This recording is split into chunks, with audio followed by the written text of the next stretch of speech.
लोकवीरं महापूज्यं सर्वरक्षाकरं विभुं पार्वतीहृदयानन्दं शास्तारं नमाम्यहं। स्वामिये शरणमय्यप्प। मणिकण्ठाय विद्महे हरिहरसुताय धीमहि तन्नो शास्ता प्रचोदयात्। स्वामिये शरणमय्यप्ಪ। ಶ್ರೀ ಮಣಿಕಂಠ ಸ್ವಾಮಿ ಅಯ್ಯಪ್ಪ ಸ್ವಾಮಿ ಮಠವು 35 ವರ್ಷಗಳಿಂದ ಒಳ್ಳೆಯ ರೀತಿಯಿಂದ ನಡ್ಕೊಂಡು ಬರ್ತಾ ಇದೆ. ಹಾಗಾಗಿ ಎಲ್ಲರೂ ಕೂಡ ವಿಶೇಷವಾಗಿ ಅಯ್ಯಪ್ಪನ ಬಗ್ಗೆ ತಿಳ್ಕೊಳ್ಬೇಕಾದಂಥದ್ದು.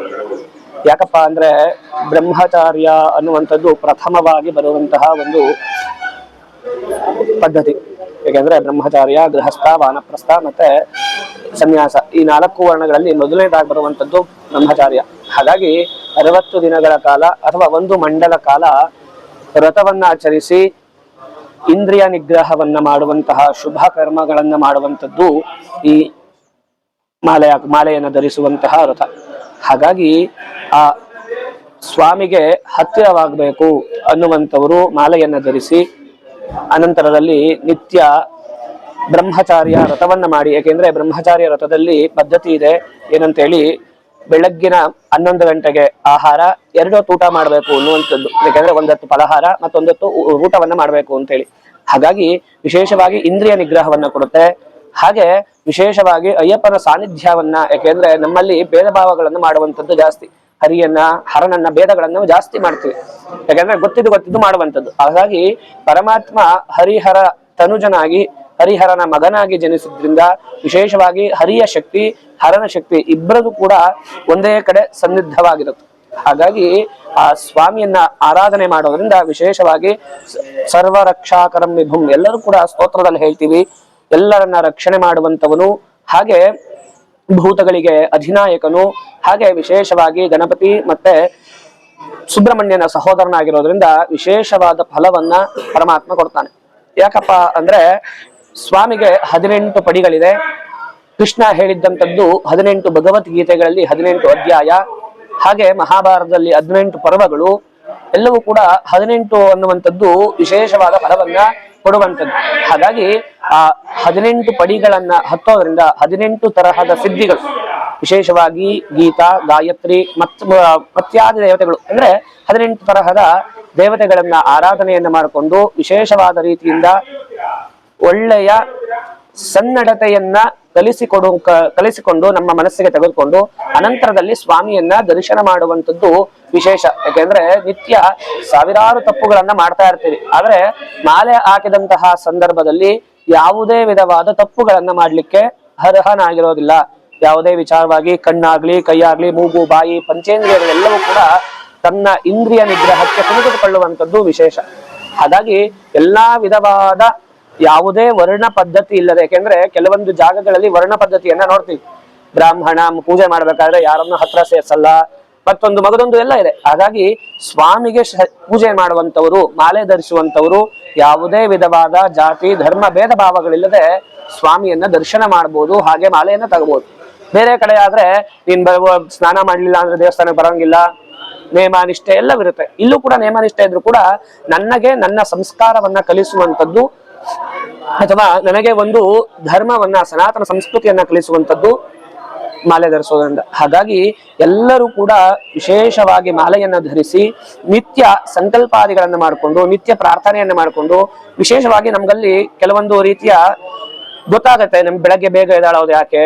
ಯಾಕೆಂದ್ರೆ ನಾವು ಬೆಳಗ್ಗೆ ನಿತ್ಯ 8 ಗಂಟೆ ಆದ್ರೂ ಆಗ್ಬೋದು, ಯಾವುದೋ ಒಂದು ಕಾಲದಲ್ಲಿ ಎದ್ದಾಳ್ತೀವಿ. ಹಾಗಾಗಿ ಬೆಳಗ್ಗೆ ಬೇಗ ಎದ್ದಾಳೋದ್ರಿಂದ ಚೈತನ್ಯ ಪುಟಿಯುತ್ತೆ, ಯಾವ್ದ್ರಿಂದ ಮನಸ್ಸಿನಿಂದ ಚೈತನ್ಯ ಬರುತ್ತೆ. ಹಾಗೆ ವಿಶೇಷವಾಗಿ ಬೆರೆಯುವಂತಹ ಸನ್ನಿಧಿಯನ್ನ ಪರಮಾತ್ಮ ಕೊಡ್ತಾನೆ. ಹಾಗಾಗಿ ಎಲ್ಲರೂ ಕೂಡ ಮಾಲೆಯನ್ನ ಧರಿಸಿ ಸ್ವಾಮಿಗೆ ಹರಿಸಿಕೊಂಡ್ರೆ ಖಂಡಿತವಾಗಿಯೂ ಒಳ್ಳೇದಾಗತ್ತೆ. ಯಾಕೆಂದ್ರೆ ಒಂದೊಂದು ಪಡಿಯನ್ನ ಹತ್ತಬೇಕಾದ್ರೂ ಕೂಡ ಒಂದೊಂದು ದೇವತೆಗಳನ್ನ ನೆನೆಸಿ ಹತ್ತಬೇಕು ಅಂತೇಳಿ 18 ತರಹದ ಸಿದ್ಧಿಯ ಸಂಕೇತವಾಗಿ ಪಡಿಯನ್ನ ಹಾಕಿದ್ದಾರೆ. ವಿಶೇಷವಾಗಿ ಸ್ವಾಮಿ ಪರಶುರಾಮ ಪ್ರತಿಷ್ಠೆ ಆಗಿರುವಂತಹ ವಿಗ್ರಹ. ಹಾಗಾಗಿ ಭಾರ್ಗವರಾಮನಿಂದ ಪ್ರತಿಷ್ಠವಾದಂತಹ ವಿಗ್ರಹವನ್ನ ದರ್ಶನ ಮಾಡೋದ್ರಿಂದ ನಮಗಿರುವಂತಹ ಯಾವುದೇ ವಿಧವಾದ ಸಂಕುಚಿತ ದೋಷಗಳು, ಸಣ್ಣ ಸಣ್ಣ ದೋಷಗಳು ಅಥವಾ ಯಾವುದೇ ವಿಧವಾದ ಶತ್ರು ಬಾಧೆಗಳು ಎಲ್ಲವೂ ಕೂಡ ನಿವಾರಣೆ ಆಗುತ್ತೆ. ಹಾಗಾಗಿ ಎಲ್ಲಾ ಸ್ವಾಮಿಗಳಲ್ಲಿ ವಿಶೇಷವಾಗಿ ಮನವಿ ಏನಪ್ಪಾ ಅಂದ್ರೆ, ನಿತ್ಯ ನಾವು ಏನು ಆರಾಧನೆಯನ್ನ ಮಾಡ್ತೀವೋ ಅದನ್ನ ನಿಷ್ಠೆಯಿಂದ ಮಾಡಿ. ಯಾಕೆಂದ್ರೆ ನಿಷ್ಠೆಯನ್ನ ಬಿಟ್ರೆ ಪರಮಾತ್ಮ ಕೈಗೆ ಸಿಗಲ್ಲ. ಹಾಗಾಗಿ ನಾವು ಮಾಡುವಂತಹ ಕರ್ಮ ಸಣ್ಣದಾಗಿ ಪ್ರಾರ್ಥನೆ ಮಾಡಿದ್ರು ಸಾಕು. ಯಾಕೆಂದ್ರೆ ಇವನಿಗೆ ಮಂತ್ರಗಳು ಜಾಸ್ತಿ ಇಲ್ಲ, ಬೇಕಾಗಿರುವಂತದ್ದು ಶರಣು ಘೋಷ ಒಂದೇ. ಯಾಕೆಂದ್ರೆ ತತ್ವಮಸಿ ಅಂತ ಹೇಳ್ತೀವಿ, ಅಥವಾ ಅಹಂ ಬ್ರಹ್ಮಾಸ್ಮಿ, ನಾನು ಬ್ರಹ್ಮ, ಅಲ್ಲಿ ನೀವು ಬ್ರಹ್ಮ. ಮಾಲೆ ಆಗ್ತವ್ರೆಲ್ಲರೂ ಕೂಡ ಸ್ವಾಮಿಯೇ. ಯಾರೇ ಇದ್ರು ಕೂಡ ಮಾಲೆಯನ್ನ ಧರಿಸಿರುವಂತವರೆಲ್ಲರೂ ಕೂಡ ಸ್ವಾಮಿಯೇ. ನಾನ್ ನಿಮಗೆ ನಮಸ್ಕಾರ ಮಾಡ್ಬೇಕು, ನಾನು ನನಗೆ ನಮಸ್ಕಾರ ಮಾಡ್ಬೇಕು. ಹಾಗಾಗಿ ಅಲ್ಲಿ ನಾನೇ ಪರಮಾತ್ಮ ಅನ್ನುವಂತಹ ಒಂದು ಕಲ್ಪನೆ ಬರುತ್ತೆ. ಹಾಗಾಗಿ ಆ ಜಾತಿ ಭೇದ ಭಾವಗಳಿಗೆ ಯಾವುದೇ ವಿಧವಾದ ತಾತ್ಪರ್ಯವನ್ನ ಕೊಡುವ ಹಾಗಿಲ್ಲ. ಯಾಕೆಂದ್ರೆ ನಾನು ಕೂಡ ದೇವರೇ, ನೀವು ಕೂಡ ದೇವರೇ, ಆ ಮಟ್ಟಿನಲ್ಲಿ ಪರಮಾತ್ಮ ಇರುವಂತದ್ದು. ಹಾಗಾಗಿ ಆ ಪರಮಾತ್ಮನನ್ನ ವಿಶೇಷವಾಗಿ ಆರಾಧನೆಯನ್ನ, ವ್ರತ ವಿಧಾನಗಳನ್ನ ಮಾಡೋದ್ರಿಂದ ಸಕಲ ವಿಧವಾದ ಸಂತುಷ್ಟಿಗಳು ಪ್ರಾಪ್ತಿಯಾಗುತ್ತೆ. ಹಾಗೆ ಸನ್ನಡತೆ, ಒಳ್ಳೆಯ ನಡತೆಯನ್ನ ಕಲಿಸುವಂತದ್ದು ಈ 60 ದಿನ ಮಾಡುವಂತಹ ವ್ರತ. ಯಾಕೆಂದ್ರೆ ವರ್ಷವೆಲ್ಲ ತಪ್ಪುಗಳನ್ನೇ ಮಾಡ್ತಿರ್ತೀವಿ. ಹಾಗಾಗಿ ಈ 60 ದಿನ ಮಾಡುವಂತಹ ವ್ರತ ನಮ್ಮನ್ನ 1 ವರ್ಷಗಳ ಕಾಲ ಸುರಕ್ಷಿತವಾಗಿಡುತ್ತೆ. ಯಾಕೆಂದ್ರೆ ಸ್ವಾಮಿಯನ್ನ ದರ್ಶನ ಮಾಡಿದ್ರೆ ಯಾವ್ಯಾವುದೋ ರೀತಿಯ ದೋಷಗಳ ನಿವಾರಣೆ ಆಗುತ್ತೆ. 18 ಸಂಕೇತಗಳು. ಹಾಗೆ ಕೆಳಗಡೆಯಿಂದ ಆ ಬೆಟ್ಟ ಹತ್ತಿ ನೋಡೋದ್ರಿಂದ ವಿಶೇಷವಾಗಿ ನನ್ನಲ್ಲಿರುವಂತಹ ಮಾಡಿದಂತಹ ಪಾಪ ಒಂದು ಬೆಟ್ಟ ಹತ್ತೋದ್ರಿಂದ ಕಳೆಯುತ್ತೆ, ಒಂದು ಸ್ವಾಮಿಯನ್ನ ದರ್ಶನ ಮಾಡೋದ್ರಿಂದ ಕಳೆಯುತ್ತೆ. ಶಾಸ್ತ್ರದಲ್ಲಿ ಹೇಳೋದು ಅದೇ. ಯಾಕೆಂದ್ರೆ ಎಲ್ಲಾ ದೇವರುಗಳು ಕೂಡ ಬೆಟ್ಟದ ಮೇಲೆ ಕೂತಿದ್ದಾರೆ. ಪಾಪದ ಗಂಟನ್ನ ನಾನು ತಗೊಂಡೋಗಿ ಅನಂತರದಲ್ಲಿ ಪುಣ್ಯವನ್ನ ನಾನು ಸಂಪಾದನೆ ಮಾಡ್ಕೊಂಡು ಹತ್ತಬೇಕಾದ್ರೆ ಕೈಕಾಲು ನೋವು ಜಾಸ್ತಿ ಆಗುತ್ತೆ, ಇಳಿಬೇಕಾದ್ರೆ ಏನು ಇರಲ್ಲ, ಆರಾಮಾಗಿ ಇಳಿತೀವಿ. ಹಾಗಾಗಿ ಪರಮಾತ್ಮನನ್ನ ದರ್ಶನ ಮಾಡಿಕೊಂಡು ವಿಶೇಷವಾಗಿ ಈ ಸನ್ನಿಧಾನದಲ್ಲಿ ಸ್ವಾಮಿ ಆಸೀನನಾಗಿದ್ದಾನೆ. 35 ವರ್ಷಗಳಿಂದ ಮಠ, ಅಯ್ಯಪ್ಪ ಸ್ವಾಮಿ ಅವರ ಮಠ ನಿತ್ಯ ಆರಾಧನೆಯಲ್ಲಿ ವಿಶೇಷವಾದ ಪ್ರಾಮುಖ್ಯತೆಯನ್ನ ಕೊಡ್ತದೆ.